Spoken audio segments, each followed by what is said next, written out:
Que les esprits de sorcellerie soient liés. Que les démons de sommeil soient liés. Que les esprits d'assoupissement soient liés. Et jetés hors de ce lieu au nom de Jésus-Christ de Nazareth. Merci Seigneur de garder nos cœurs assoiffés ce matin dans ta présence. Au nom de Jésus de Nazareth. Amen. Alors, quels sont ceux qui sont allés voter hier? Qui a voté? Ah bon, hein? Vous n'avez pas voté. Vous êtes de faux citoyens. Non, sérieux même. C'est un devoir civique. Tu dois voter. Toi, tu penses que ton vote là, c'est pas utile?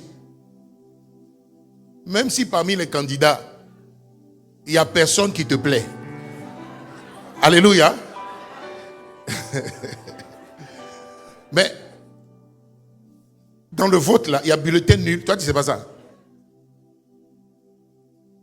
Ça dit, je ne suis pour personne. Si tu n'es pour personne, va mettre dans l'urne là, va mettre que je ne suis pour personne.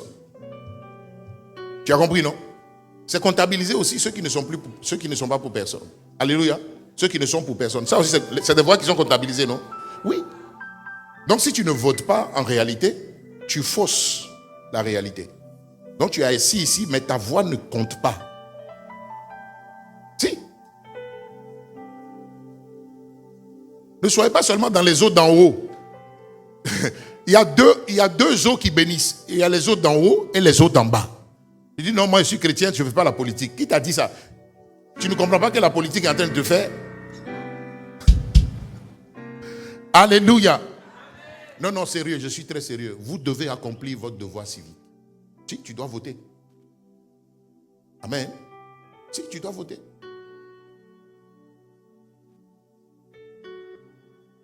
Ou bien parce que ton candidat n'a pas été là. Il faut aller dire que mon candidat n'est pas là. Oui, tu vas dire ça. Tu mets ça dans l'une. Mais tu n'as rien dit. Tu vois, ceux qui ne disent rien, ils subissent la vie. Il faut donner ton avis. On doit connaître ton avis. Dis amen. Ou bien, oui, même ceux qui vont gagner les élections, il faut qu'ils connaissent ton avis. Ils doivent connaître ton avis. Ils doivent savoir que tu n'es pas avec eux ou bien tu es avec eux. Alléluia.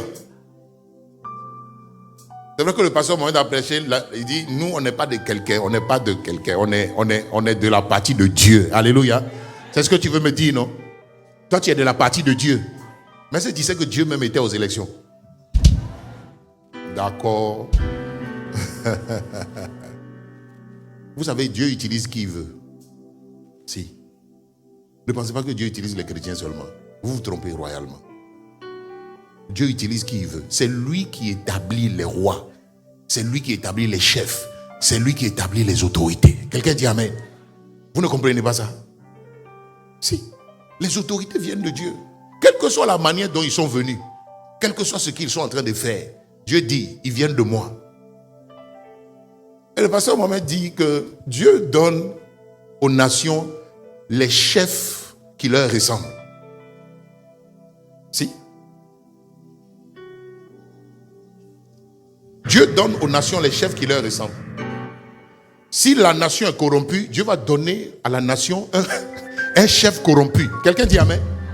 Oui, si la nation est paresseuse, Dieu va donner à la nation un chef paresseux.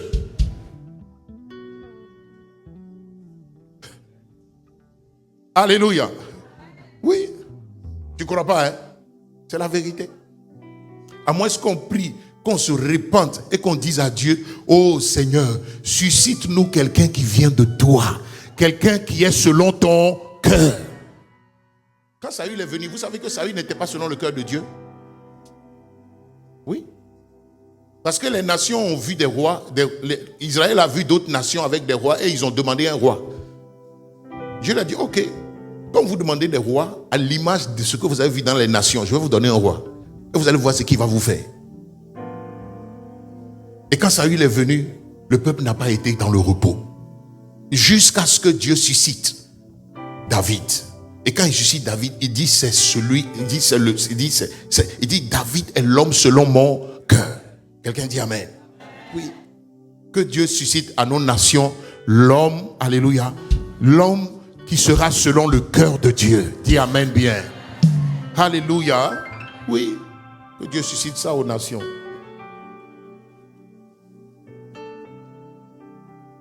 Et tu ne comprends pas qu'en réalité, c'est pas eux qui décident, que c'est toi qui décides. Par tes prières, tes intercessions et par le fait que tu brilles de la lumière et de la gloire de Dieu dans la nation où Dieu t'a appelé. Amen. Oui. Par la consécration et l'engagement de Daniel, Dieu a sauvé Israël. Alléluia. Par une seule personne, Dieu peut retourner la situation de toute une nation. Je veux rendre grâce au Seigneur donc qui nous a fait la grâce. Amen.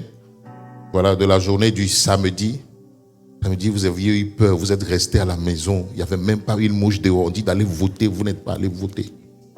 Des peureux comme vous. Amen. Que Dieu vous délivre. Alléluia. Je veux prêcher la parole de Dieu. Je ne veux pas faire la politique ce matin. Amen. Voilà. Mais prochainement, il faut aller voter. Donc, les municipales vont venir, non? Voilà. Les législatives vont arriver. Les municipales vont arriver. Il faut aller voter. Regarde le voisin, dis-lui, il faut voter. Il y en a même, vous n'avez même pas de comment on appelle ça? De carnet d'électeur. C'est quel citoyen tu es? Est-ce qu'il y a ton carnet d'électeur? Non? C'est resté là-bas. Vous n'êtes même pas allé chercher. Il faut te repentir aujourd'hui parce que tu ne fais pas ton devoir de citoyen. Alléluia. Il faut te repentir.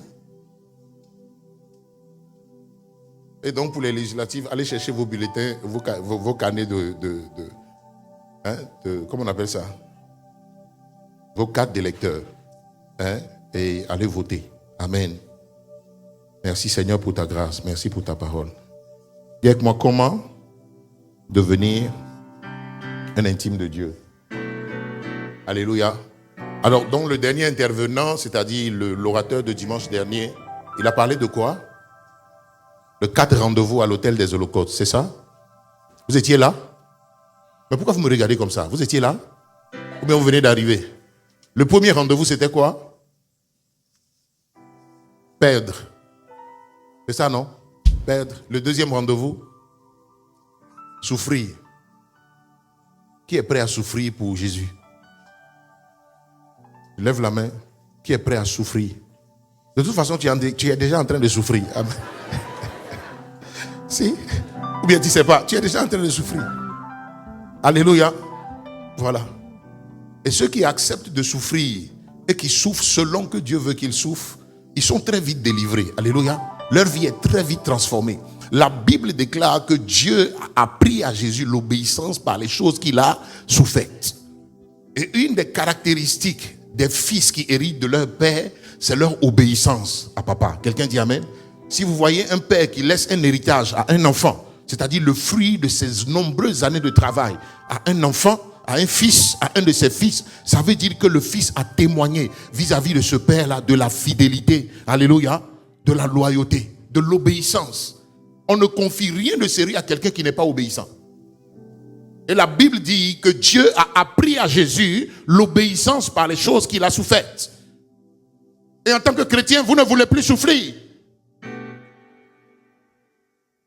Et tu penses que quand tu as donné ta vie à Jésus, tes souffrances sont finies. Tes souffrances ne sont pas finies. J'ai envie de te dire qu'elles viennent de commencer.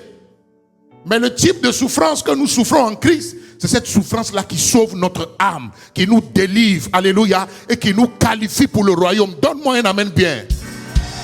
Oui. Je dis que si c'est pour lui et pour la cause de l'évangile que tu souffres, tu es bienheureux, tu es bienheureuse. Je ne parle pas de souffrances qui émanent de tes mauvais choix, de tes mauvaises décisions, de ton inconscience, alléluia, non, et de ton incrédulité. Non, je ne parle pas de souffrances qui émanent de tes ennemis. Non, je parle d'une souffrance que tu souffres parce que tu as décidé de suivre Jésus. Tu as décidé d'abandonner le monde. Tu as décidé de laisser ton copain, ce mari de quelqu'un là qui paye ta pommade, qui paye ton loyer. Tu as décidé de le laisser. Tu vas souffrir un peu, mais c'est une souffrance qui est bientôt finie parce que Jésus va se glorifier dans ta vie. Je n'entends pas d'amen ici. Oui.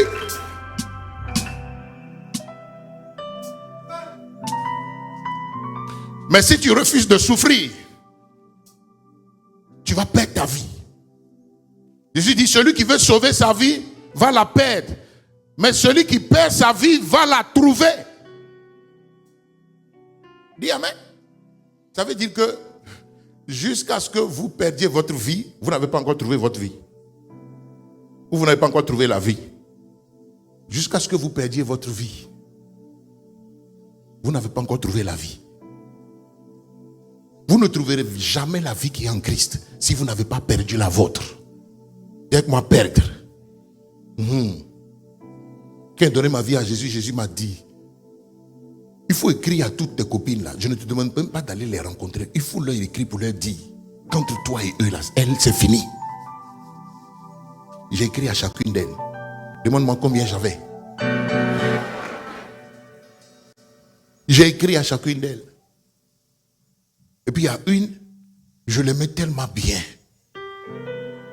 que j'ai voulu négocier avec Jésus pour lui dire, celle-là, tu sais qu'elle et moi, il n'y a rien eu d'intime. Je l'aime. Et c'est elle que je veux comme épouse. C'était une fille bien éduquée, respectueuse, religieuse. Elle avait tout pour être une bonne femme. Pendant que je priais ma prière et que je cherchais Jésus pour qu'il soit d'accord avec mon choix, il dit, mon petit, va lui dire que c'est fini entre vous deux. La fille là m'a dit un matin que si moi je la laisse là, elle a le choix entre deux choses. Soit elle se suicide, ou bien elle va devenir, comment l'appelle-t-on, une sœur. Elle était catholique. Et j'étais en train de travailler à sa conversion réelle à Christ. Elle m'a dit, elle va rentrer dans un couvent pour devenir sœur. C'est du genre, si moi je ne suis pas son mari, là, elle ne peut plus trouver mari sur la terre. Elle va suivre Jésus. Dis-moi, c'est Doi. Aujourd'hui, elle est mariée, elle a 4 enfants.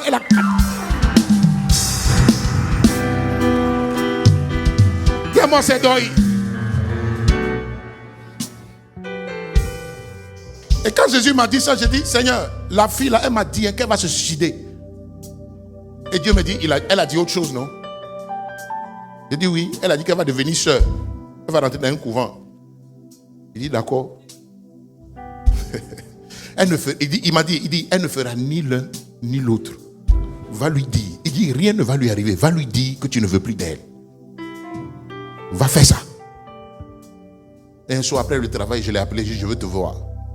Elle dit, où? Chez moi ou bien chez toi? J'ai dit, nulle part, ni chez toi, ni chez moi. Je veux te voir dans un endroit neutre. Et on est arrivé dans un endroit neutre, on s'est assis. Et je lui ai dit, tu sais, je t'aime bien. Toi, tu sais que je t'aime, non? Elle dit oui. Elle dit, mais il y a quoi? Pourquoi tu parles comme ça? Avec cet air-là. Je lui avais dit que j'étais devenu chrétien. Et pour m'essayer, un jour, elle est venue à la maison.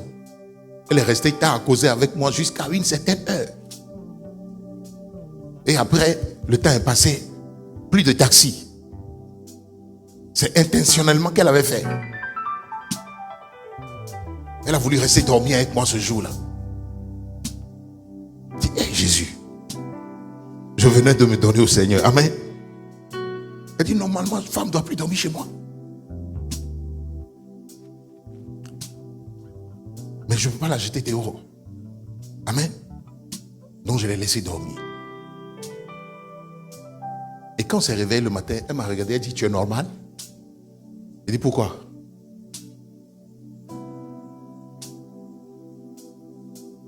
Parce qu'on a dormi sur le même lit, je ne l'ai pas touché jusqu'au matin.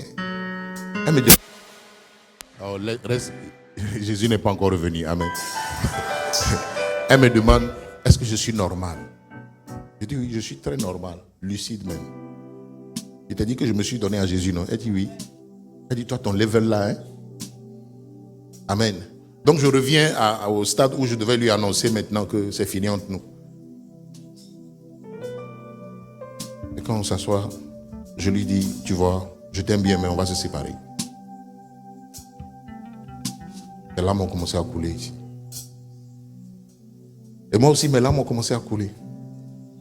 Non, sérieux, je l'aimais. Amen.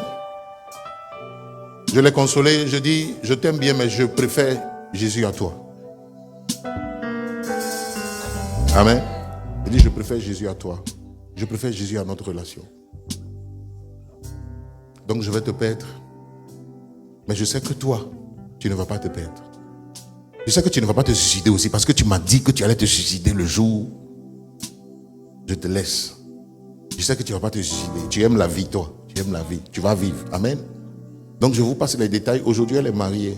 Elle est heureuse dans son foyer. Elle a 4 gosses. 4.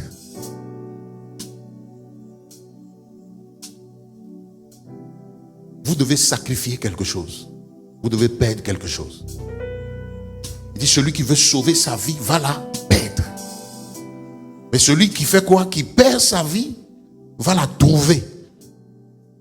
Il n'a pas dit va la retrouver. Il dit il va la trouver.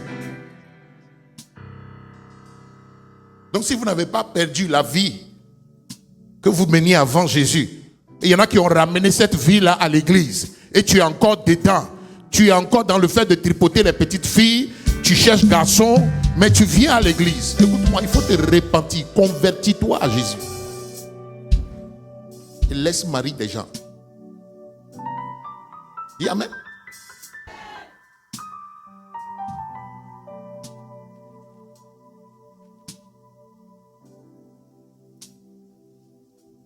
Et puis l'autre point, c'était quoi? Hein? Perdre, souffrir, sacrifier, et puis mourir. Dis-moi, mourir. Qui est mort ici?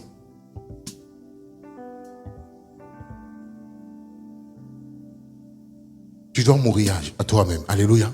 Tu dois mourir au péché. Tu dois mourir à ton ancienne vie. Il faut que lorsqu'on te voit en quartier, on puisse dire, il y a eu un avant Adjoa et puis un après Adjoa. Pourquoi? Entre les deux, il y a eu Jésus. Dis amen. Comment toi tu viens à l'église ici sans mari et puis tu apparais un matin avec une grossesse? Tu as fait ça comment? On dirait que tu es la deuxième mari de la Côte d'Ivoire. Amen. Et celles qui ne veulent pas qu'on sache, elles restent à la maison. Il y avait une comme ça, je ne la voyais pas ici. Je demande après, on dit, ah papa, quelque temps après le baptême, là, elle est tombée enceinte d'elle. Effectivement, elle a ramené un bébé. Dis-moi miséricorde. Alors ce matin, nous allons conclure l'autel des holocaustes. Dis amen bien. Et sur trois mercredis, je vais traiter l'aspect prophétique de l'autel des holocaustes. Amen. Pourquoi? Parce que Colossiens 2 dit qu'à la croix aussi, Christ a vaincu les autorités, les dominations, les principautés, les esprits mauvais, les esprits méchants. À la croix, l'acte dont les ordonnances nous condamnaient, qui subsistaient contre nous, Christ les a cloués à la croix. Il les a effacés en les clouant à la croix. Alléluia. Alors nous allons traiter, c'est vrai qu'on prie tous les jours pour les délivrances, les guérisons, mais il y a beaucoup de personnes qui ne savent pas comment atteindre une totale guérison, une totale délivrance. Alléluia. Et ça, on va traiter ça dans 3 mercredis en séminaire où nous allons prier pour que la croix, dans sa puissance à vous délivrer, se manifeste. Alléluia. À la croix, Jésus a vaincu les liens de malédiction. À la croix, il a vaincu la maladie. À la croix, il a vaincu la sorcellerie. La sorcellerie de ta famille, là, elle ne peut plus avoir raison sur toi. À la croix, Jésus a vaincu les réclamations sataniques. À la croix, tout acte dont les ordonnances, tout ce que Satan a retenu contre toi, ta famille, tes parents, tes aïeux, ce qu'ils vous ont confisqué à cause des alliances et des pratiques qu'ils ont faites. Tout ça, Jésus nous a rendu ça à la croix. Donne-moi un amen bien. C'est pourquoi quand tu as bien passé, quand tu as bien expérimenté l'étape de l'autel des holocaustes, normalement tu es délivré des démons. Tu es délivré de la sorcellerie. Tu es délivré du célibat. Tu es délivré de la malédiction qui pèse sur ta famille. Dans le nom de Jésus, dis-moi amen. Alléluia. Et ça, on va traiter ça sur 3 mercredis. Les clés pour une délivrance totale. Tu es d'accord? Amen. Mais aujourd'hui, nous allons clore avec l'autel des holocaustes. Et je vais, si le temps nous permet, introduire la cuivre des reins. Dis avec moi la cuivre des reins. La cuivre des reins est trop intéressante. Amen. Voilà, c'est à la cuivre des reins que Dieu traite avec notre âme. Il va traiter avec ton mauvais caractère. Là. Ton caractère de bagarreuse. C'est à l'autel des holocaustes que Jésus traite avec ça. Alléluia. Oui, à l'autel des holocaustes, Jésus traite avec les dispositions négatives de nos âmes, de notre âme. Les mauvaises expériences que vous avez eues, les gourmets qui continuent de te poursuivre. Alléluia. La dépression, le découragement, les pensées négatives, ceux qui n'ont pas une bonne estime d'eux-mêmes, ceux qui souffrent de dépendance affective, toutes les maladies de l'âme, c'est à l'autel des holocaustes que Jésus règle ça. Quelqu'un dit Amen? Si tu es en Christ, tu ne dois plus être une femme déprimée, dépressive, découragée, qui n'a pas confiance en elle, qui n'a pas confiance en lui. Non, tu ne dois plus être ce genre d'homme. Donc à la cuivre des reins, nous allons amener le Seigneur, alléluia, nous allons laisser le Seigneur traiter avec notre âme. Quelqu'un dit Amen? Oui. Paul a écrit à Théophile, il dit, je souhaite que tu prospères à tous égards comme prospère l'état de ton âme. La prospérité dans la vie réelle est due au fait que votre âme prospère. Si vous n'avez pas une âme en bonne santé, vous ne pourrez pas prospérer. La prospérité sera à votre portée, mais vous n'allez pas la saisir. Un mari sera à ta portée, mais tu ne pourras pas le saisir. Pourquoi? Parce que quand toi tu vois tous les maris là, tu vois au travers de ton papa qui t'a abandonné. Il y en a aussi, elles ont passé de très bons moments avec leur père, au point où elles cherchent dans son homme qu'elle va marier là, elle cherche un papa. Quand on me dit, mais papa, c'est normal qu'on veuille que notre mari ressemble à notre père. Non, ton mari n'est pas ton papa. Amen. Il y a des filles, si vous les voyez courir après de vieux monsieur là. Tu as déjà vu ça, non? Une fille de 20 ans qui se met avec un papa de 60 ans. C'est-à-dire quelqu'un qui peut être son grand-père. Mais c'est celui-là qu'elle a choisi. Vous savez pourquoi? Vous savez pourquoi? Elle ne cherche pas un mari, elle cherche papa. Parce que dans la vie, elle n'a pas eu de père. Il y a quelqu'un comme ça ici, tu n'as pas eu de papa. Et à la quête d'un mari, tu vas aller chercher un père. Non, il faut chercher un mari. Il ne faut pas chercher un père. C'est pourquoi tu dois être guéri de ce passé-là, alléluia, qui t'a traumatisé. Où tu as vécu sans papa. Viens-moi la cuivre des reins. C'est à la cuivre des reins que nous expérimentons la purification des péchés. Dis-moi la purification des péchés. Il y en a, ils ont encore la conscience de leur vie passée, de leurs péchés passés. Vos péchés passés continuent de vous traumatiser, de hanter vos esprits, les avortements que tu as fait, le mal que tu as fait. Les voix continuent de crier dans ta tête que c'est à cause de ton passé méchant, à cause de ton passé d'avorteuse là, que Dieu te punit. C'est ce qui explique la situation dans laquelle tu es. Dis-moi, c'est Doi. Alléluia.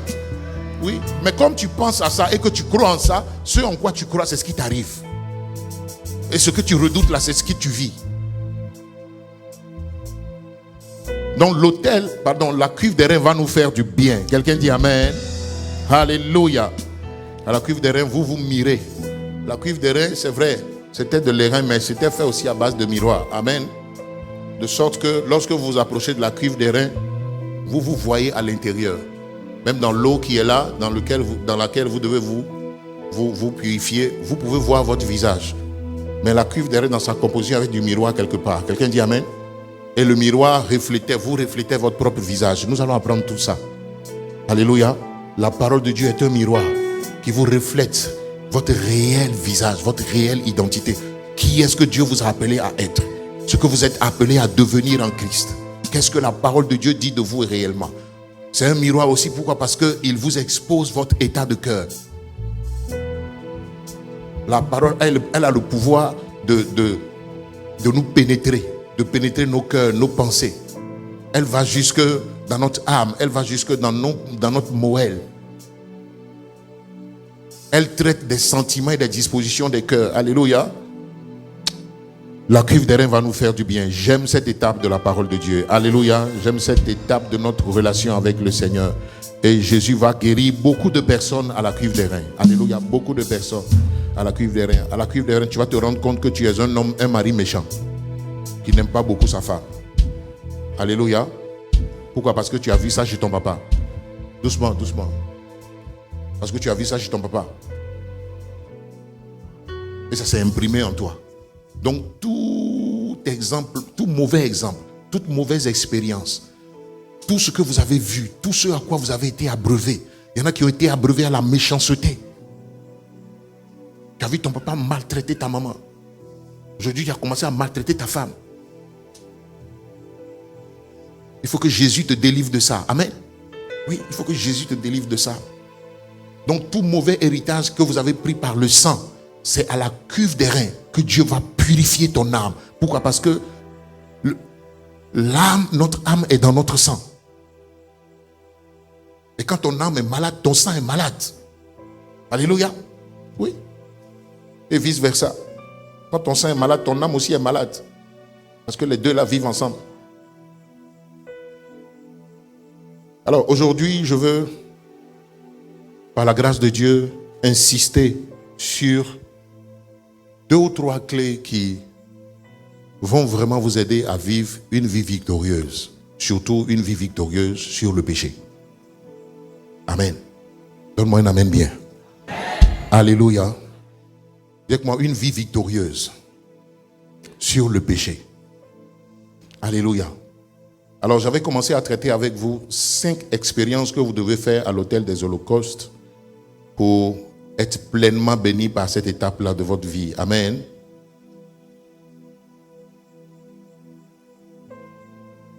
Et j'ai dit la première chose que vous devez faire, la première expérience, c'est s'offrir à Christ comme un sacrifice. Alléluia.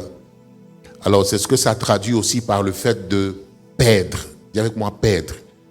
Ce que vous sacrifiez, vous le perdez. Alléluia. Voilà, ce que vous sacrifiez, vous le perdez.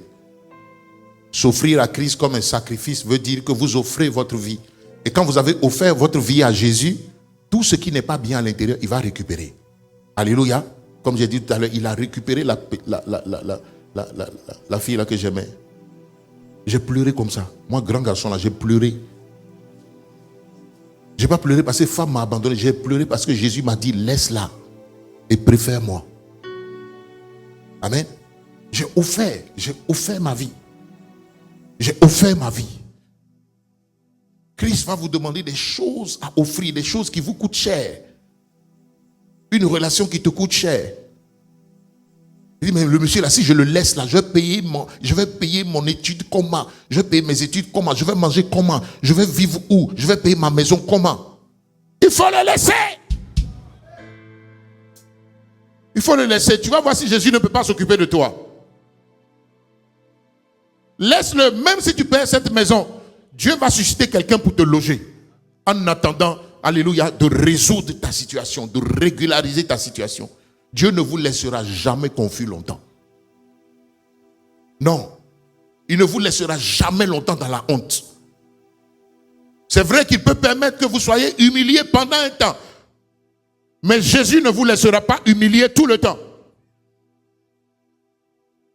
Et c'est parce que Christ s'est laissé humilier jusqu'à la mort de la croix, que Dieu l'a aussi souverainement élevé et lui a donné le nom qui est au-dessus de tout nom. Si Dieu ne vous a pas humilié, il ne peut pas vous élever. Pourquoi? Parce que l'élévation va vous perdre. Tous ceux qui ont été élevés sans être humiliés ont perdu leur élévation. Alors que Dieu ne veut pas que tu perdes la bénédiction qu'il te donne. Alléluia. Il ne veut pas que la bénédiction te perde. Un travail qui va te perdre. Un mariage qui va te perdre. Une promotion qui va te perdre. De l'argent qui va te perdre. Il y a des gens, lorsqu'ils ont eu l'argent, le pasteur ne les a plus jamais vus à l'église. Tu t'es marié, on ne t'a plus jamais vu au groupe musical. Pourquoi? Parce que ton mari t'a dit, moi, vos histoires de groupe musical, là, je ne suis pas dedans. C'est quelle histoire où toi, tu vas rester au culte, servir toi seul 2 cultes. Il faut rentrer à midi, tu vas préparer pour moi à manger. Si tu avais pris un homme ici, là, il n'allait pas te dire ça. Un de mes fils ici va te dire ça. Il va m'entendre. Toi, tu es venu ici célibataire. Dieu t'a fait grâce. Tu as une femme, bonne femme. Aujourd'hui, tu vas venir lui dire que non, elle n'a qu'à rentrer à midi pour te faire à manger. Faut pas avoir servi Jésus. Elle n'a qu'à servir ton ventre. Amen. Alléluia. Marier des gens convertis qui savent, qui connaissent la valeur du service à l'église. Servir Dieu là, c'est une bénédiction. Il ne faut pas nous envoyer des gens inconvertis qui vont vous empêcher de servir Dieu. Si tu ne peux pas servir Dieu avec ton mariage, à quoi bon de te marier? Dis amen. Oui. Mon mariage est à votre service. Si, mon mariage est à votre service. Je n'ai pas été là, c'est ma femme qui était ici, non? C'est ça, non? Oui. Reçu tous les pasteurs, gérer la maison. Pourquoi tu prends un bain? Pourquoi tu maries quelqu'un qui ne croit pas en Dieu et qui ne sert pas Dieu? Une des choses que vous devez chercher à savoir avant de marier, avant de dire oui à quelqu'un, regardez-le. Est-ce qu'il aime Dieu? Est-ce qu'il est en train de servir Dieu?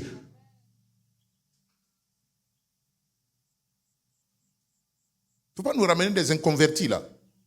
Dis amen. Mon esprit est fâché. Priez avant de vous marier. Alléluia. Cherchez Dieu avant de vous marier. Alléluia. Gloire à Jésus. Amen.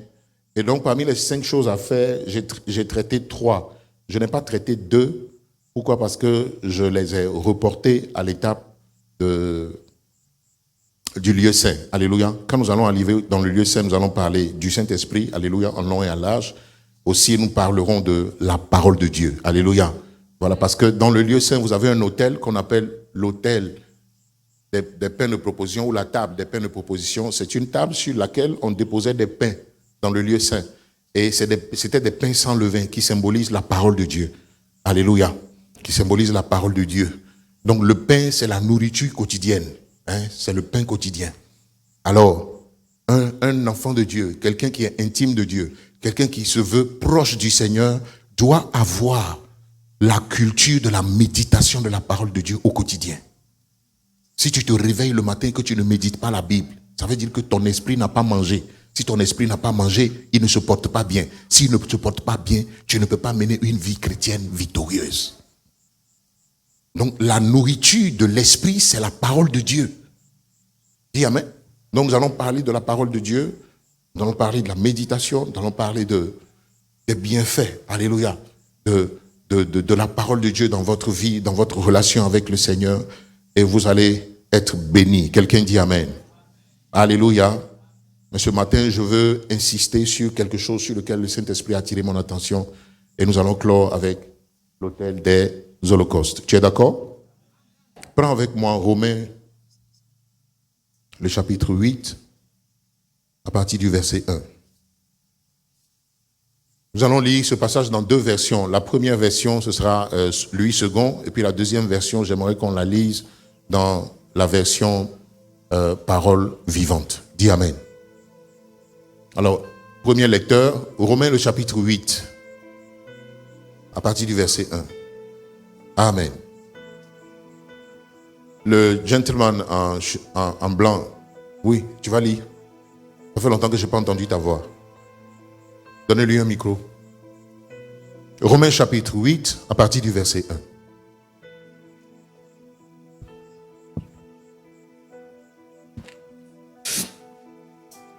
Je lis la parole de Dieu, Romains le chapitre 8, le verset 1. Il n'y a donc maintenant aucune condamnation pour ceux qui sont dans le Christ Jésus. Car la loi de l'esprit de vie, au verset 2, car la loi de l'esprit de vie en Jésus-Christ m'a affranchi de la loi du péché et de la mort. 3. La loi du péché et de la mort. Car ce qui était impossible à la loi, en ce qu'elle était faible par la chair, Dieu ayant envoyé son propre Fils en ressemblance de chair de péché, et pour le péché, a condamné le péché dans la chair, afin que la juste exigence de la foi fût accomplie en nous, qui ne marchons pas selon la chair, mais selon l'esprit. Verset 5. Car ceux qui sont selon la chair ont... Non, Il faut lire à partir du verset 1 au verset 3 seulement. D'accord. Ok. Il n'y a donc maintenant aucune condamnation pour ceux qui sont dans le Christ Jésus. Car la loi de l'esprit de vie en Jésus-Christ nous a affranchis de la loi du péché et de la mort. Car, chose impossible à la loi en ce qu'elle était faible par la chair, Dieu a envoyé son Fils Jésus en ressemblance de chair de péché pour le péché. Tu es au 3? Oui, j'ai une autre version en fait. Ah, ok. J'ai pas le Lucien. Mais là, comme vous ne nous suivez pas, vous ne suivez pas la lecture. Vous êtes toujours au verset 1. Ramenez le verset 1. Ok. 8.1. Maintenant donc, il n'y a plus de condamnation pour ceux qui sont en Jésus-Christ. C'est ça? Verset 2. Car la loi de l'esprit de vie, ou bien, c'est ça, non? La loi de l'esprit qui nous a donné la vie dans l'union, c'est quoi? C'est quelle version? Oh. Ah, ça j'ai dit semeur. J'ai dit lui second, non? Ok. Ramenez le verset 1. Vous êtes distrait. Il n'y a donc maintenant aucune condamnation pour ceux qui sont en Jésus. Il n'y a plus de condamnation pour toi. Dis Amen. Il n'y a plus de condamnation pour toi. Dis Amen. Alléluia. Oui. Verset 2. En effet, la loi de l'esprit de vie en Jésus-Christ m'a affranchi de la loi du péché et de la mort. Amen. Vous suivez? Il dit, non, regarde le verset 2. Il dit, en effet, pourquoi il n'y a plus de condamnation? Au verset 1, pourquoi il n'y a plus de condamnation? Il dit, il n'y a plus de, dis avec moi, il n'y a plus de condamnation pour moi. Tu dis pas bien, dis, il n'y a plus de condamnation pour moi. Alléluia. Quelqu'un dit Amen. Tu n'es plus condamnable. Tu n'es plus condamnable. Il n'y a plus de condamnation pour toi. Tes péchés ont été pardonnés. Quelqu'un dit Amen. Et même les péchés d'hier, Dieu est prêt à les pardonner. Il veut les pardonner. C'est pour cela que toi-même, tu ne dois pas, à cause de tes péchés, de quelques faiblesses que tu as, tu ne dois pas accepter une mentalité de condamnation. Quelqu'un dit Amen. Il dit avec moi, il n'y a donc maintenant aucune condamnation pour moi. Alléluia. Il dit pourquoi? Il dit en effet, la loi de l'esprit de vie en Jésus m'a affranchi de la loi du péché et de la mort. Si il dit, il n'y a donc maintenant. Pourquoi maintenant? Parce qu'avant, il y avait condamnation sur nous. Quelqu'un dit Amen. Avant, nous étions condamnables. Avant, nous étions coupables. Celui qu'on condamne, c'est celui qui est coupable. Quelqu'un dit Amen. Celui qu'on condamne, c'est celui qui a fait quelque chose. Il a commis des crimes. Il a commis des fautes. Donc, il est condamnable. On l'a condamné. On le condamne à justice. Pourquoi? Parce qu'il a commis des fautes.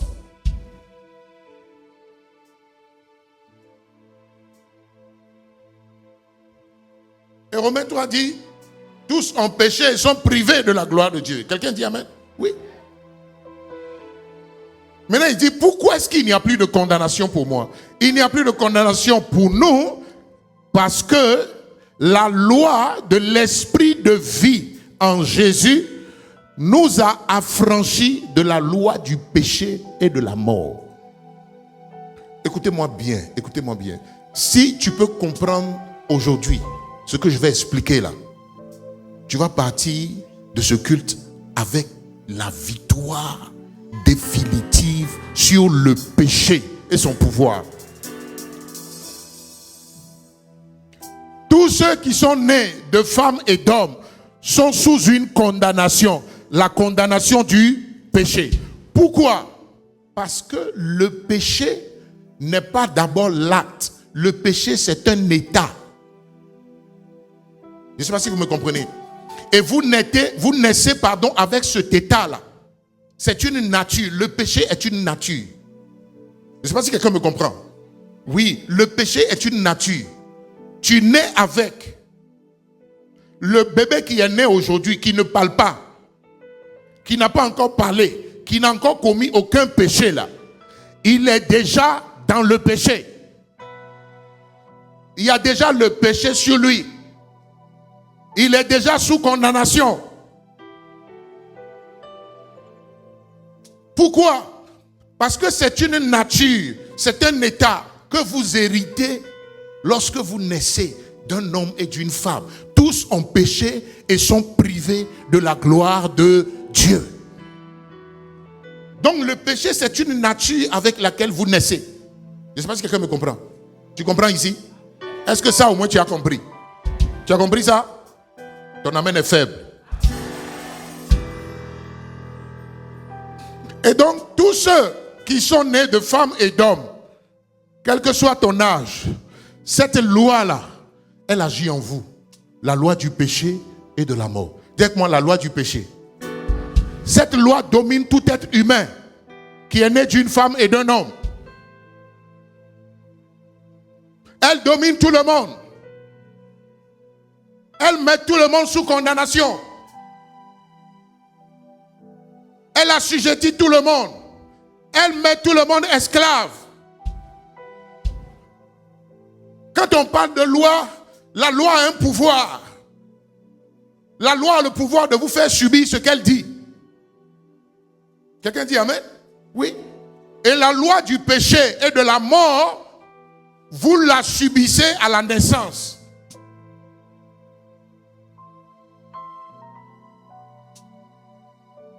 Et le péché qui a entraîné la mort se manifeste par quoi? La mort se manifeste par, c'est vrai, la nature du péché en nous.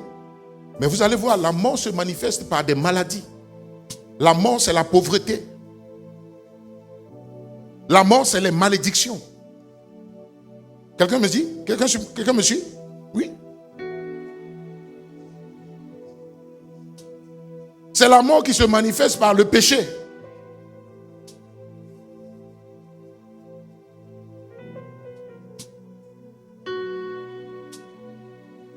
Et donc la loi de l'esprit, la loi du péché et de la mort assujettit tous les hommes.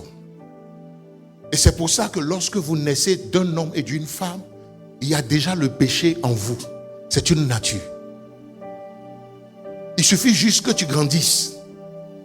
Et cette nature-là va commencer à prendre le contrôle de toi. Et elle va commencer à s'exprimer par de la méchanceté. C'est la nature du diable. Alléluia. Le péché là, c'est la nature du diable, c'est la vie du diable. Et quand le diable est arrivé à séduire et à détourner Adam et Ève de Dieu, ce qui est tombé sur eux là, ce qui a pris contrôle de leur vie, c'est la mort. On appelle ça la mort. On appelle ça le péché. Dis amen. Oui.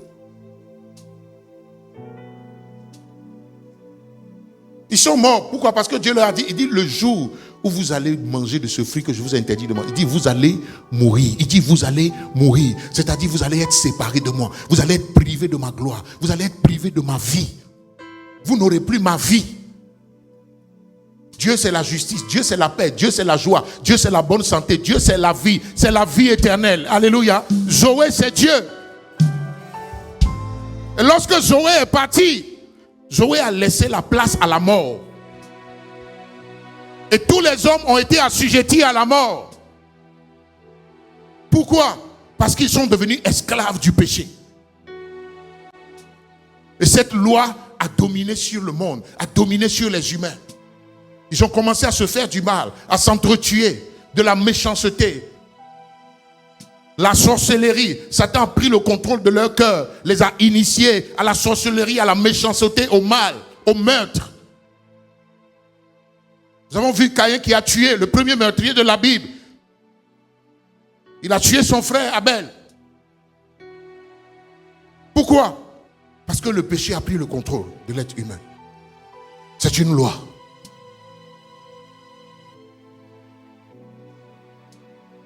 Maintenant, le verset 2, Paul nous dit qu'en effet, la loi de l'esprit de vie m'a affranchi de la loi du péché et de la mort. À quel moment est-ce que la loi de l'esprit de vie est intervenue? Donc Paul dit, il parle de deux lois. Il parle de la loi du péché et de la mort, et il parle de la loi de l'esprit de vie en Jésus. Quelqu'un dit amen. Alléluia. Donc si tu n'es pas en Jésus, tu es assujetti à une loi. Ça s'appelle la loi du péché et de la mort. Dis amen. Tu nais avec, tu es esclave du péché. Pourquoi tu ne fais pas exprès? Tu mens. Tu ne fais pas exprès, tu voles. Pourquoi? Parce que c'est ta nature. Tu fais des efforts. Quand tu viens à l'église, tu écoutes la parole de Dieu. Tu écoutes les enseignements. Il dit, oh, je fais des efforts pour ne pas mentir. Non, on ne fait pas d'efforts pour ne pas mentir. On se convertit, on se convertit, on se convertit. On donne sa vie à Jésus. Pour ne plus mentir, on donne sa vie à Jésus. Maintenant, quand tu as donné ta vie à Jésus, il faut que tu comprennes ce qui s'est passé. Et ce dans quoi tu es désormais. Tu as été introduit, ce que tu as hérité là. Il faut que tu comprennes. Il dit, quand tu donnes ta vie à Jésus, il y a une loi qui est activée dans ta vie. Qu'est-ce qu'elle fait? Cette loi-là s'appelle la loi de l'esprit de vie. Dis avec moi, l'esprit de vie. Personne ne peut donner sa vie à Jésus. Personne ne peut accepter sérieusement, sincèrement, de tout son cœur, Jésus, que tu n'as jamais vu. Tu as lu dans la Bible qu'il est mort à la croix pour toi. On t'a prêché l'évangile, on t'a prêché la bonne nouvelle. Et puis tu as cru. Tu n'as pas cru par ton intelligence. Tu as cru par ton cœur. Tu as cru par le pouvoir et la vertu du Saint-Esprit qui est venu te convaincre que Jésus qui est mort il y a plus de 2000 ans à Jérusalem, là, sur le mont Golgotha, là, qu'il est mort pour toi.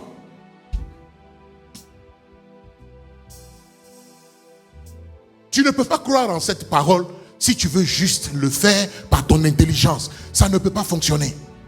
On ne devient pas chrétien par son intelligence. On devient chrétien par le cœur.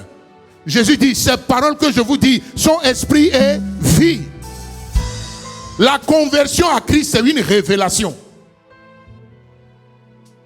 Et Nicodème n'avait pas cette révélation jusqu'à ce qu'il croise Jésus. C'était un docteur, c'était un théologien. C'est quelqu'un qui enseignait dans les universités de théologie. Mais lui-même ne connaissait pas Dieu. Il n'avait pas accès à Dieu. Il connaissait les Écritures, mais il ne connaissait pas le Dieu des Écritures. Beaucoup de personnes sont dans nos églises, connaissent les versets bibliques, mais ils ne connaissent pas le Dieu des Écritures. Et si tu n'as pas fait cette rencontre personnelle avec le Seigneur, tu ne seras jamais délivré de quoi que ce soit. Pourquoi? Parce que pour un homme qui est né simplement de chair et de sang, il y a une loi qui agit en lui. Il y a une loi qui l'a servi, qui le rend esclave. C'est la loi du péché et de la mort.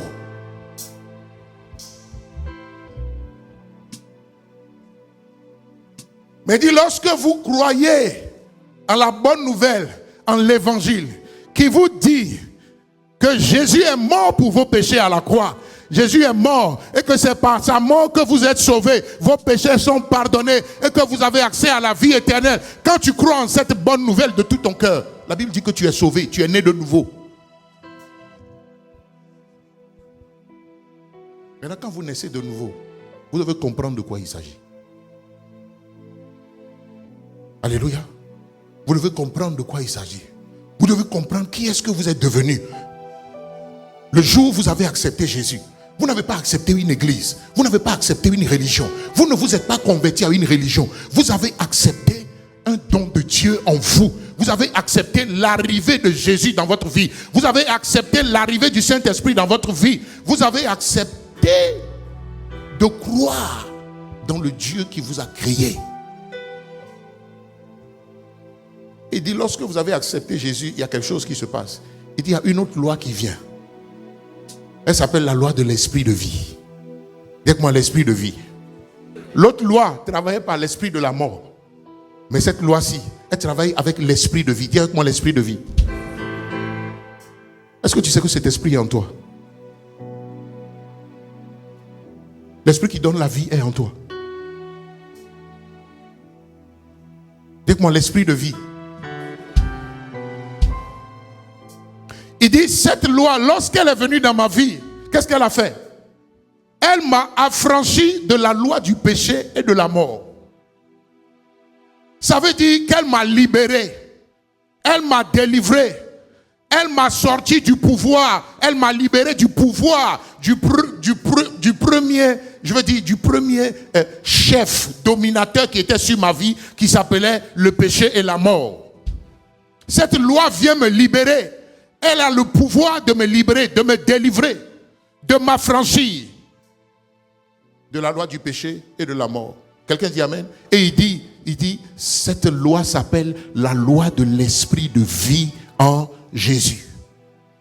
Que cette loi agisse en toi. Que cette loi agisse en vous.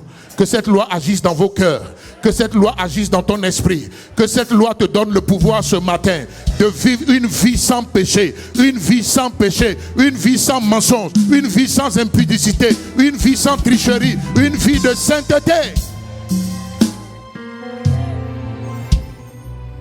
Les Kamalian de l'Hébreu Zakaba.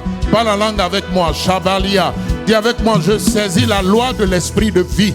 Je crois en elle. Je me saisis d'elle. Elle est en moi. Elle agit en moi. Elle opère en moi.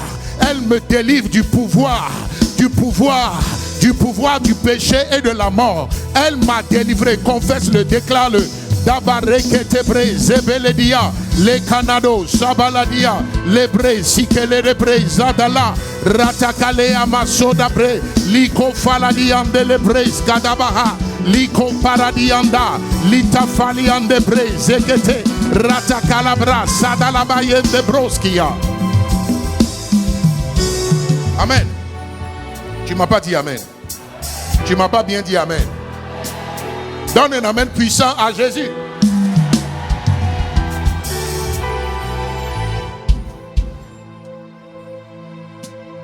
Qui croit qu'il a été affranchi? Tu n'as pas dit amen.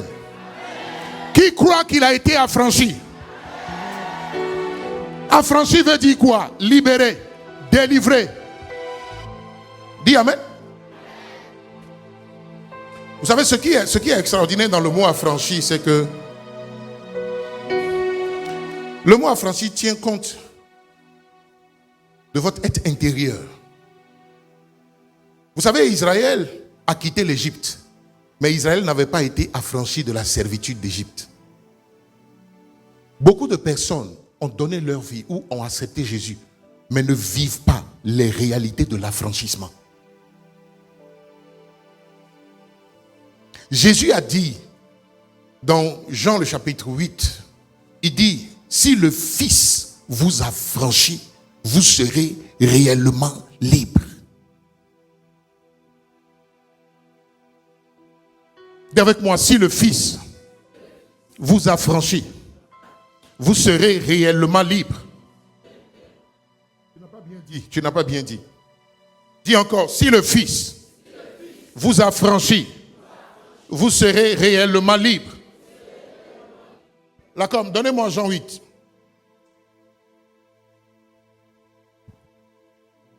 Qui croit qu'il a été réellement libéré?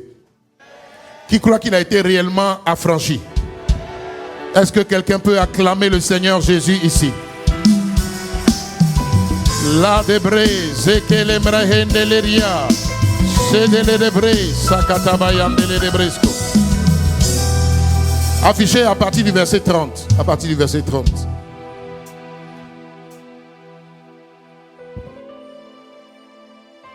Comme Jésus parlait ainsi, plusieurs crurent en lui. Dis avec moi, plusieurs crurent en lui. Ils ont reçu le message, c'est ce que ça veut dire. Ils ont cru en ce qu'il disait. Dis avec moi, plusieurs. Plusieurs. Comme nous sommes plusieurs ce matin, nous avons cru en Jésus. Qui a cru en Jésus? Qui a cru? Qui a cru? Si tu as cru, lève les mains. Acclame le Seigneur parce que tu as cru.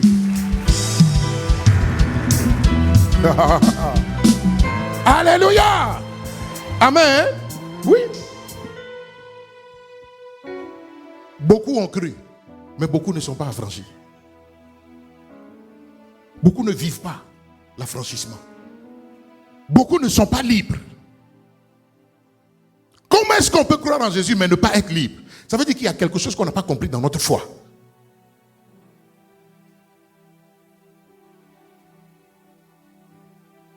Le verset suivant, 31. Et il dit aux Juifs qui avaient cru en lui, si vous demeurez dans ma parole, vous êtes vraiment mes disciples. Alléluia. Demeurer dans la parole veut dire quoi? Obéir à la parole, vivre selon la parole, soumettre sa vie à la parole. Est-ce que tu demeures dans la parole de Dieu? Oh non, attends, est-ce que tu demeures dans la parole de Dieu? Est-ce qu'il y a des gens qui demeurent dans la parole de Dieu ici? Demeurer dans la parole de Dieu, c'est faire de la parole de Dieu votre mode de vie, votre mode de fonctionnement. Papa, qu'est-ce que ça veut dire? Demeurer dans la parole de Dieu, c'est soumettre sa vie à la parole. Toi et la parole, vous devenez un. Donc ma question ce matin, est-ce que tu demeures dans la parole? Vous ne pouvez pas demeurer dans la parole si vous ne la connaissez pas, si vous ne la méditez pas tous les jours. Demeurer dans la parole, c'est méditer la parole tous les jours, la laisser entrer en vous, travailler votre vie, vous transformer. Au point où cette vérité qui est la parole devient la vérité par laquelle vous marchez.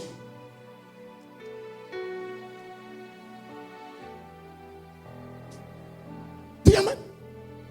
Donne un amen bien. Oui.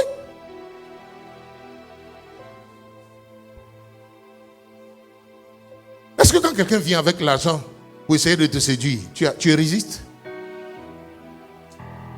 Amen. Est-ce que quand ta chair te sollicite là, tu arrives à lui dire non? Maintenant, je ne suis plus redevable à la chair pour vivre selon elle. Est-ce que tu demeures dans la parole? Il dit, si vous demeurez dans ma parole, vous êtes vraiment mes disciples. Verset 32. Il dit, vous connaîtrez la vérité et la vérité vous affranchira. Alors, qu'est-ce qui affranchit véritablement?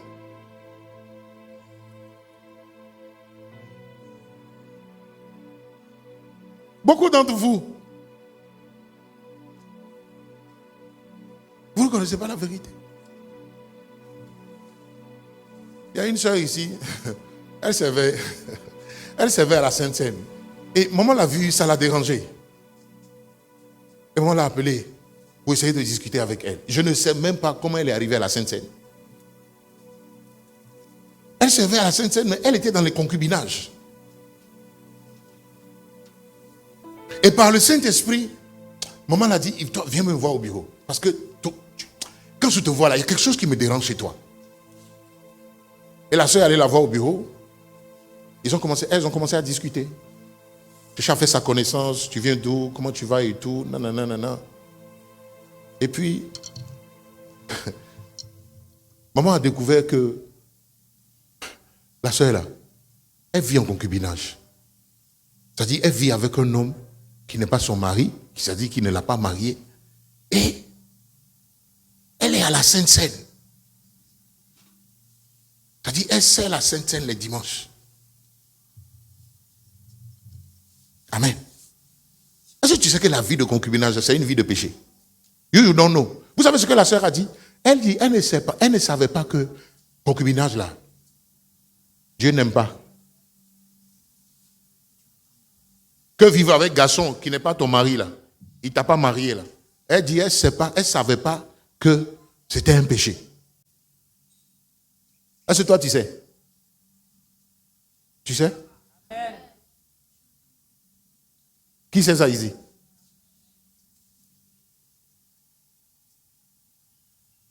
Et j'ai suivi un peu le message du pasteur Assis. Il dit, si tu vis avec un homme qui n'est pas ton mari, il faut le quitter. Il ne t'a pas marié. Une femme est venue me voir au bureau, elle dit, papa, mon mari m'a chassé avec 6 enfants. Il a jeté mes bagages dehors. Il dit, je ne suis pas sa femme. Il dit quoi? Il dit, tu dis quoi? Il dit quoi? Tu n'es pas qui? Tu n'es pas sa femme? Elle dit oui. Il me dit que Dieu s'est révélé à lui que moi je ne suis pas sa femme. Je lui ai fait 6 enfants. Elle a fait 6 enfants en 8 ans. Elle s'est investie. Elle s'est investie dans la vie du monsieur.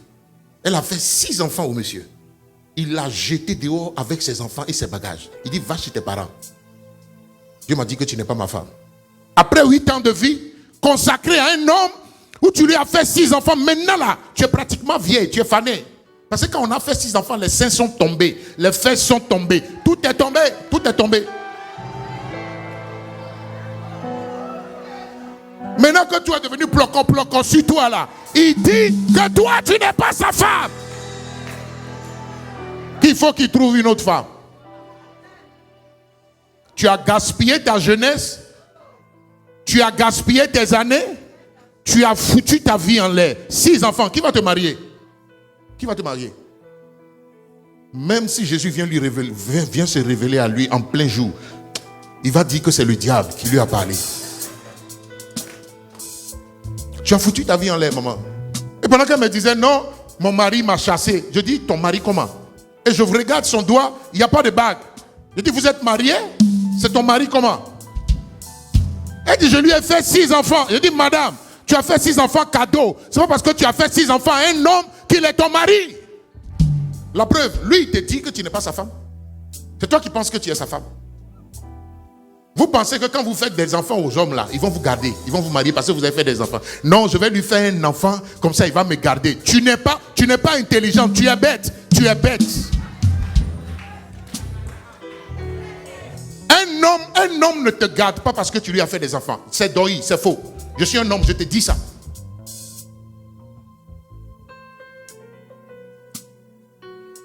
Un homme qui n'est pas converti, il n'a pas envie de se marier.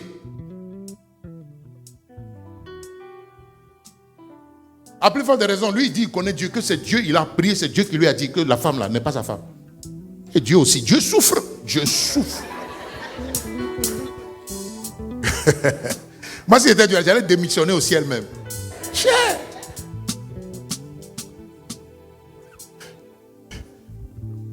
On met tout sur Dieu. Dieu m'a dit. Dieu t'a dit que toi, la femme qui t'a fait 6 enfants, là, elle n'est plus ta femme.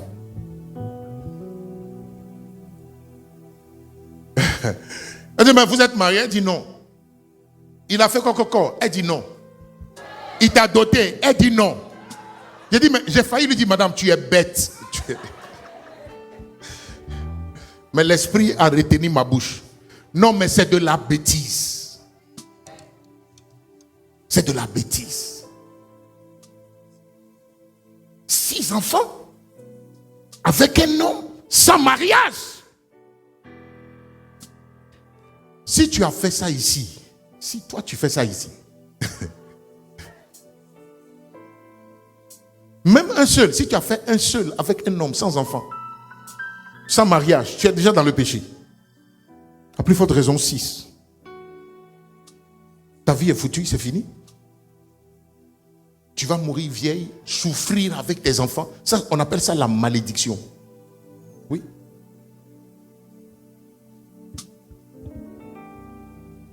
La vérité doit vous affranchir. Quelqu'un dit amen.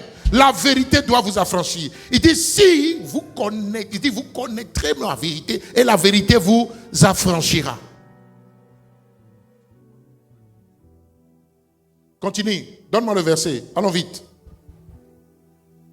Il lui répondit, nous sommes la postérité d'Abraham et nous ne fûmes jamais esclaves de personne. Comment dis-tu, vous deviendrez libres? Continue. Jésus dit, en vérité, je vous le dis. Leur répliqua Jésus, quiconque se livre au péché est esclave du péché.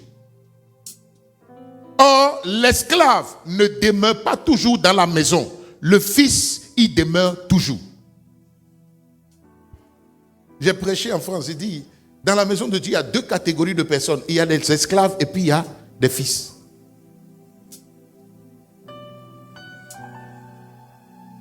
Quand vous donnez votre vie à Jésus, vous quittez la servitude, vous quittez l'esclavage du péché. Il dit, lorsqu'on a donné notre vie à Jésus, il y a une loi qui est venue. Elle est venue nous affranchir de la loi du péché et de la mort. La loi du péché vous rend esclave du péché. Elle vous maintient dans la mort, c'est-à-dire loin de Dieu. Quand on parle de la mort ici, on ne parle pas d'abord de la cessation de la vie souquée. Non, on parle d'être séparé de Dieu. Et quiconque est séparé de Dieu est mort. Il n'y a pas de vie en toi. Celui qui règne en toi, c'est le péché, c'est la mort. Tu es mort quoique vivant. Tout être humain qui est coupé de Dieu, qui n'a pas de relation avec Dieu, qui n'a pas de communion avec Dieu, qui n'est pas connecté à Dieu, est mort, quoique vivant. Tu es séparé de Dieu. Dieu, c'est le souffle, c'est la vie de l'être humain. En dehors de Jésus, il n'y a pas de vie. Il dit, je suis le chemin, je suis la vie, je suis la vérité, je suis la vie. Il dit, nul ne peut aller au Père sans passer par moi. C'est en Christ qu'il y a la vie. Si vous n'avez pas Christ, vous n'avez pas la vie.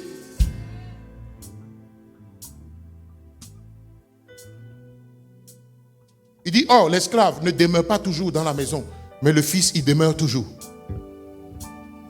Si donc le Fils vous affranchit, vous serez réellement libre. Que Jésus t'affranchisse. Que Jésus t'affranchisse. Que Jésus t'affranchisse.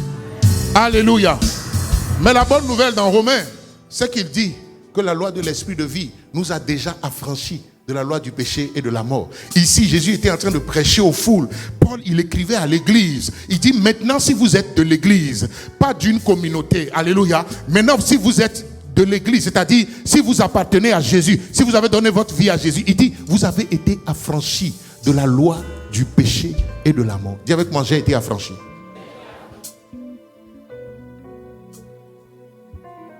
Dis, j'ai été. Ça veut dire que c'est déjà fait. Ça s'est déjà accompli. Maintenant, pourquoi est-ce que quelque chose qui s'est déjà accompli, tu n'arrives pas à manifester cela? Tu n'arrives pas à vivre quelque chose qui s'est déjà accompli, c'est-à-dire Dieu t'a déjà donné. Qu'est-ce qui est le problème? Qu'est-ce qui fait que pendant que tu as donné ta vie à Jésus, tu n'arrives pas à vivre une vie victorieuse sur le péché? Pourquoi? Je ne crois pas que c'est pas parce que tu n'es pas sincère dans ton choix d'appartenir à Jésus. Tu es sincère, non? Est-ce que tu es sincère? Amen. Qui est sincère ici? Amen. Qui a sincèrement donné sa vie à Jésus? Amen. Pourquoi tu n'arrives pas à vivre sincèrement dans la sainteté? C'est ce qui devrait être. Tu sais ça? C'est ce qui devrait être. Mais pourquoi tu n'arrives pas à le faire? Je crois que tu n'arrives pas à le faire parce que tu ne comprends pas le mécanisme. Tout ce que vous ne comprenez pas n'est pas profitable. Je ne sais pas si vous me comprenez. Il dit, il nous a affranchis. Mais toi, tu ne vis pas l'affranchissement. Ça veut dire que c'est une vérité qui n'est pas encore devenue ta vérité. Tu comprends ça? Je ne sais pas si tu comprends. Je n'ai pas l'impression que vous me comprenez. On dit, il y a un remède qui traite le palu. Si tu le prends, tu ne vas plus avoir le palu. Supposons qu'il y a un vaccin qui traite le palu ou c'est-à-dire qui vous immunise, qui vous immunise, qui vous immunise, c'est ça non? Qui vous immunise, immuniser. Et français. C'est-à-dire, quand le virus du palu entre en toi, comme tu as le vaccin en toi, tu as l'antidote, le virus ne peut pas travailler. Il meurt. Au contact de c'est-à-dire de ton sang, le virus meurt. Il ne peut pas prospérer dans ton sang. Pourquoi? Parce qu'il y a dans ton sang, il y a quoi? Il y a le vaccin. Qu'est-ce que le vaccin fait? Le vaccin, quand il entre en vous, en fait, c'est comme la maladie qu'on t'injecte. Mais quand on t'injecte la maladie, qu'est-ce que ton corps fait? Ton corps produit de quoi? Des anticorps. Et ces anticorps-là deviennent tes défenses contre la maladie. Quelqu'un dit amen? Dieu est trop sage, Dieu est trop puissant. Alléluia. Dieu est trop puissant. Et comme donc tu as été vacciné contre le palu, désormais, les gens autour de toi qui ne sont pas vaccinés, ils feront le palu quand les moustiques les piquent. Alléluia. Mais toi, que le moustique t'ait piqué, qui t'ait pas piqué, tu ne fais pas palu. Pourquoi? Parce qu'il y a à l'intérieur de ton sang quelque chose qui fait quoi? Qui domine sur le palu. Il dit, la loi de l'esprit de vie en Jésus-Christ, qui est venue en nous, nous a donné la domination sur la loi du péché et de la mort. C'est le secret.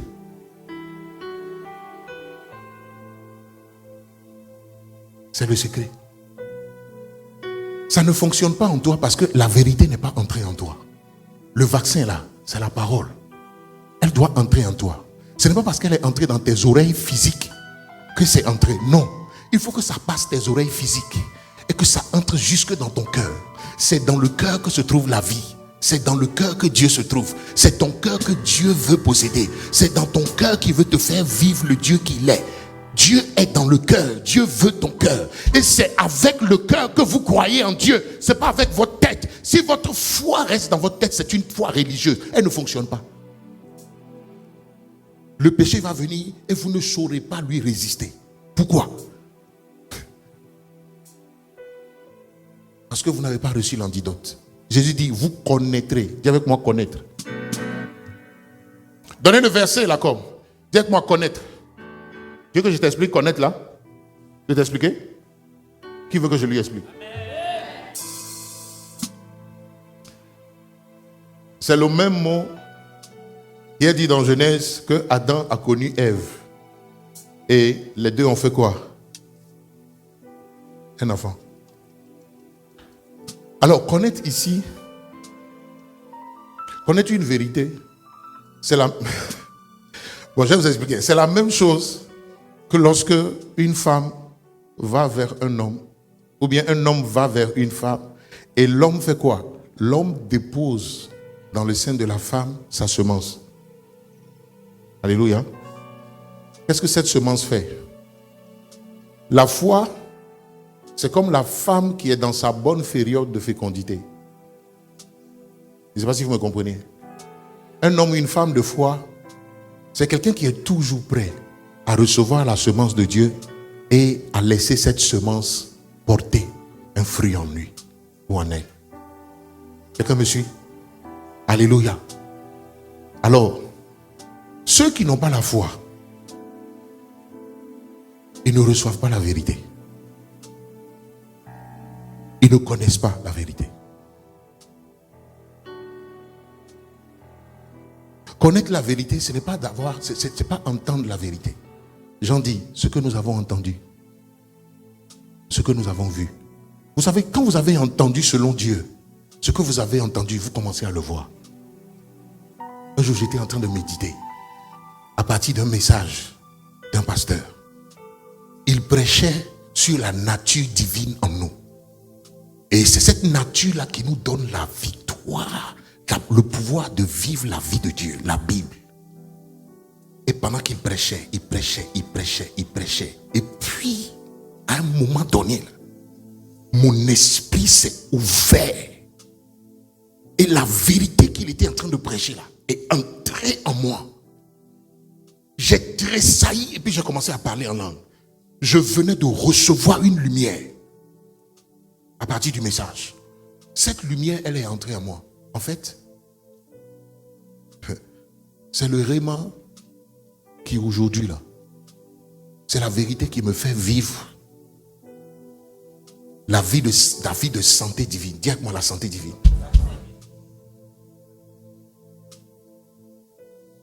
Ça fait des années, quand on fouille dans mon sang là, il n'y a pas palu. On fouille, il n'y a pas palu. Je parle de palu seulement. Hein.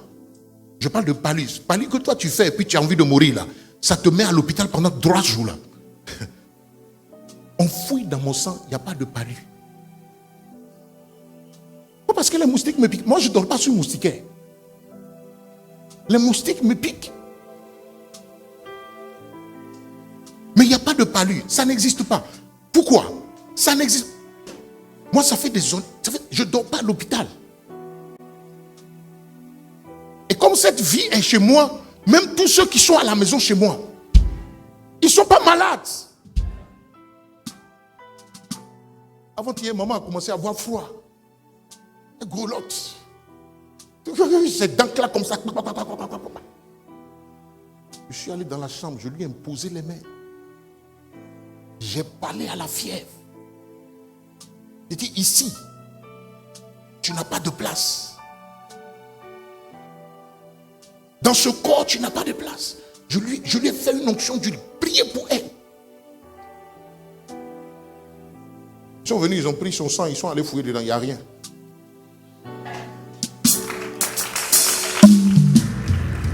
Quelques heures après, vous allez la voir au culte, quelques heures après, la fièvre est partie. Elle s'est levée. Moi, hier, je suis rentré, je sais plus, avant, je suis rentré de voyage. Elle était en train de faire le ménage dans la maison. Elle était en train de s'affairer. Elle dit, ma femme, il faut te reposer. Les gens disent que tu es fatigué.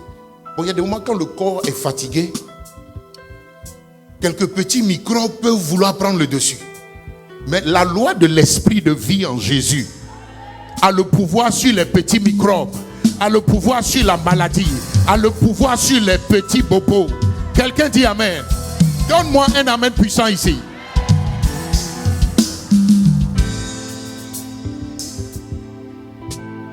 Ce que j'ai envie de te dire, c'est que la vérité que je te prêche, c'est elle qui t'a franchi. Et c'est parce que tu n'as pas encore reçu cette vérité-là que tu es vulnérable devant le péché. Il y a entendre et puis il y a recevoir. Donc j'étais en train de vous dire, recevoir ici ou connaître ici veut dire...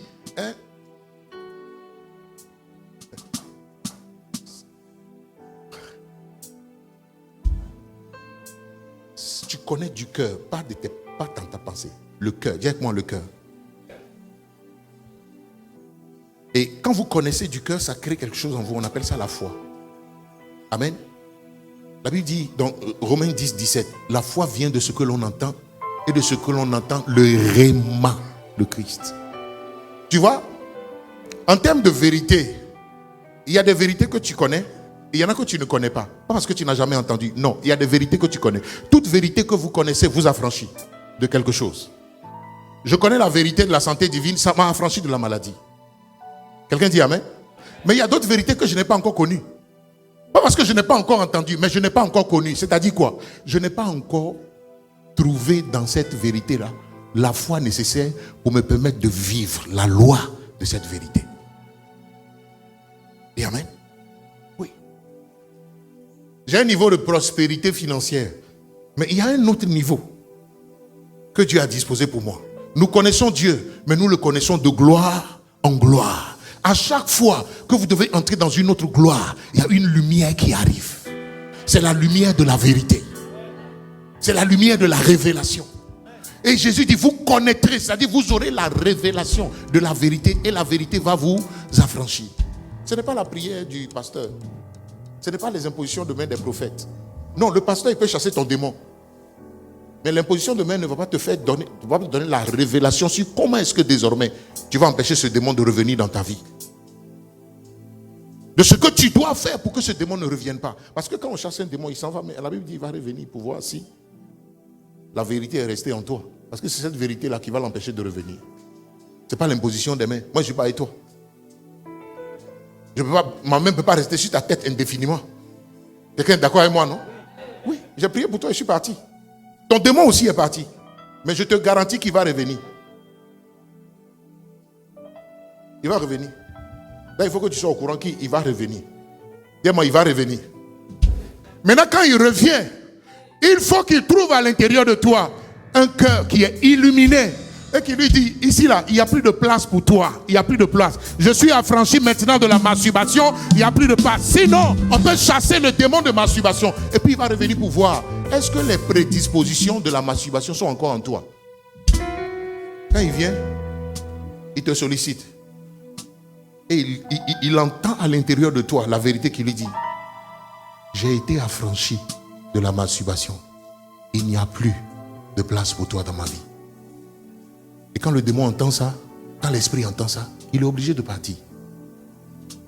Il ne peut plus entrer. Mais lorsqu'il vient et qu'il ne trouve pas de vérité, il ne trouve pas de lumière, il ne trouve pas de foi, parce que la vérité produit la foi. La révélation de la vérité vous donne la foi. S'il ne trouve pas la foi qui lui dit, oh, maintenant mon corps est le temple du Saint-Esprit. Je ne peux plus prendre mon corps et le livrer à l'impudicité. Et il entend cette parole-là à l'intérieur de toi, qui lui dit, bye bye, c'est fini. L'esprit va partir. Le pasteur Haïté n'est plus là. Le pasteur Mohamed n'est plus là. Mais qui est là? La vérité est là. Et c'est cette vérité qui t'affranchit. La loi de l'esprit de vie. La vérité de Jésus. La vérité de la parole. C'est elle qui vous affranchit.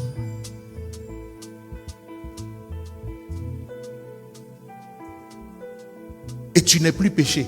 Il n'y a plus de nature de péché en toi. Pourquoi? Parce que lorsque le Saint-Esprit est venu en toi, quand tu as donné ta vie à Jésus, la nature du péché, elle est partie. Dieu l'a emporté dans la mort que tu as expérimentée en Christ. Maintenant, tu vis d'une vie nouvelle. Et dans cette vie nouvelle, il n'y a plus de péché. Nous avons été affranchis de la loi du péché et de la mort. Mais qu'est-ce qu'il a fait? Il dit, c'est l'esprit de vie qui est venu en moi. Par le Saint-Esprit. Quelqu'un comprend ça? Est-ce que tu as compris? Ou bien j'ai prêché en l'air? Qui a compris? Est-ce que tu as reçu?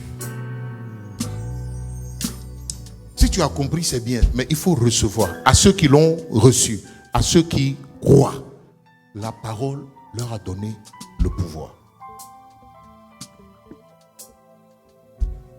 Dis amen. Toute vérité que vous recevez vous donne le pouvoir. Si vous ne l'avez pas reçu, vous ne vivrez pas le pouvoir qu'elle vous donne. Vous ne vivrez pas la vie qu'elle vous donne. C'est dans la vérité qu'il y a la vie. Alléluia. Il dit, je suis le chemin, la vérité et la vie. Si la vérité n'est pas en vous, la mort va continuer à vous assujettir. Le péché va continuer à dominer sur vous. Quelqu'un dit amen à Jésus. Donne un amen bien. Acclame le Seigneur.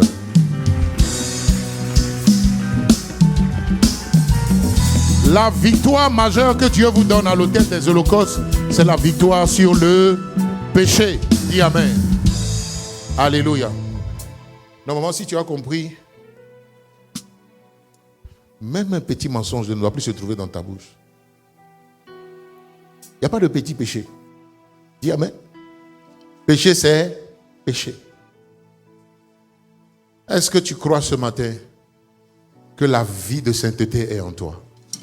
Que le Saint-Esprit qui est venu en toi est venu avec la vie de Dieu. Cette vie de sainteté, cette vie de victoire, cette vie où tu sais obéir à Dieu. Tu sais vivre, alléluia, selon la volonté de Dieu. Reçois cela au nom de Jésus. Amen. Merci Seigneur pour ta parole. Mets une main sur ton cœur, je vais prier pour toi. Dis avec mon Seigneur, ce matin, je crois dans ta parole. Je la reçois. Elle m'a franchi. Au nom de Jésus. Je crois en la vérité. Elle me transforme. Au nom de Jésus. Je crois que tu m'as affranchi du péché, du pouvoir du péché et de la mort. Au nom de Jésus. Amen.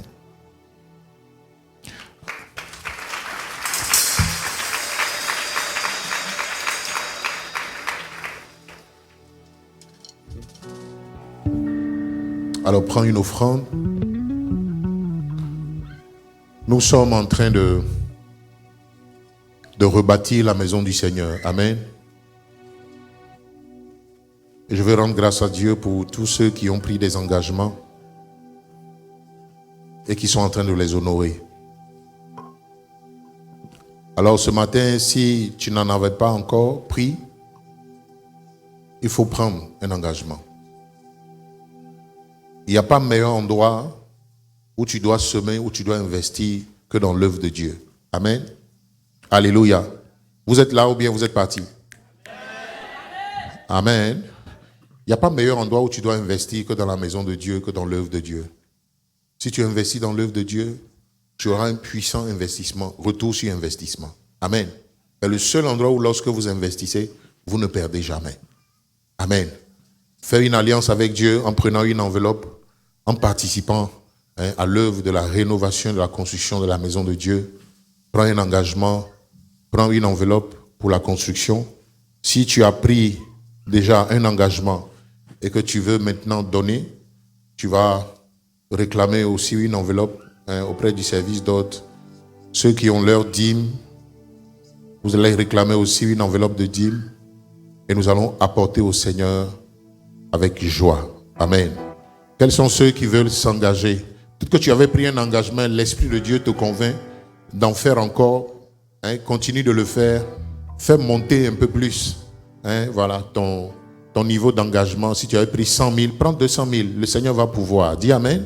Voilà, mets Dieu à l'épreuve. Mets Dieu à l'épreuve. Fais monter ta foi. Et tu verras que le Seigneur va honorer ta foi. Il va te donner la semence. Au nom de Jésus. Amen.